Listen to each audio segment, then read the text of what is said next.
جدلية زكاة الفطر بعيدا عن الإفراط والتفريط، مع فضيلة الدكتور توفيق العبيد، الأستاذ المساعد بكلية الدعوة الجامعية للدراسات الإسلامية ببيروت، ضمن البرنامج الرمضاني زاد الجنة.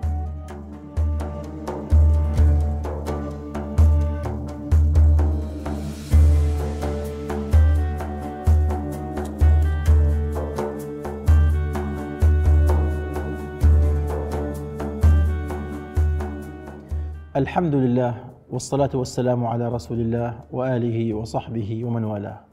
أيها الأحبة الكرام، في الحلقة الماضية تحدثنا عن زكاة الفطر وأنها زكاة الأبدان، وأن النبي صلى الله عليه وسلم فرض زكاة الفطر صاعا من تمر أو صاعا من شعير على كل حر أو عبد ذكر أو أنثى، صغيرا أو كبيرا.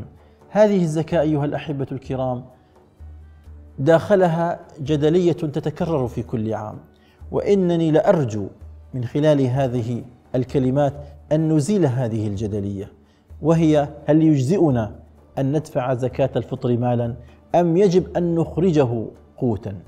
أيها الأحبة الكرام، كلا الأمرين جائز. فالأمر الأول وهو القوت عليه جمهور العلماء، الشافعية والحنابلة والمالكية، وهم قد فهموا من الحديث من قول ابن عمر: فرض رسول الله صلى الله عليه وسلم صاعا من تمر أو صاعا من شعير، أن الأمر هو من القوت، فالشعير من القوت والتمر من القوت، وعليه قاسوا أن تخرج بعض البلاد الأرز. ولكن هناك فئة أصرت على أنه لا يجزئك أن تدفع المال، مع أن هذا مذهب أبي حنيفة.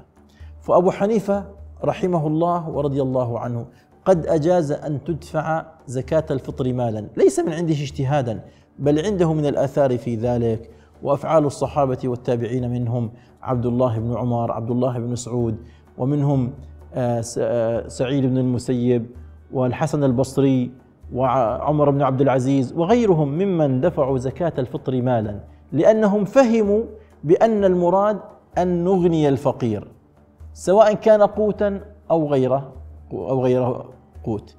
فلو سألتني أقول لك أخرج قوتا، لكن إذا دفع شخص مالا أن أقول له لا يجزئك أن تدفع زكاة الفطر مالا، فهذا لا يصح، لأن كلا الوجهين صحيح.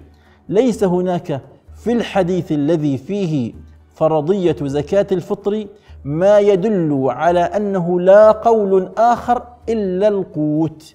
نعم، هو أحد مفاهيم هذا الحديث، أما أنه المفهوم الحصري فلم يقل لا علماء الفقه ولا علماء الأصول بذلك. فأنت أيها الأخ الكريم، وأنا أعرفك أنك تريد أن تتمسك بالسنة، لكن ليست السنة هكذا أن تقبل قولا وترفض الآخر.